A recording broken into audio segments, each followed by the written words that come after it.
Урматтуу замандаштар, Анкара келип, мынакей Залкар жазуучубуз Чыңгыз Айтматовдун эстелигин көрүп кубанып турабыз. Чыгармачы адам болгондон кийин албетте мен ыры окушум керек. Себеби учурунда Айтматов агабыздын батасын алып калдым. Чогуу жүрүп калдык. Темир Кулметалиев учурунда Айтматовдун андырында мындай деп айткан экен да. Оймасам Чыңгызды, ойлоймун бүткүл кыргызды.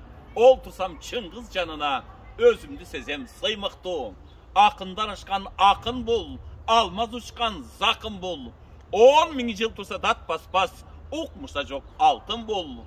Келбетин айтсам адашпай, кенди кен кол таластай, кен көкөрөк кен далы, турушу айкөл манастай. Уулу бул менин жергемдин, уулундай бардык элдердин, күн болуп Чыңгыз күнүңдөп, көз майналат көргөндүн. Ар кимдин мойу бурулган, ак шумкар учкан туурдан, атак болду кыргыздын, аяламга угулган.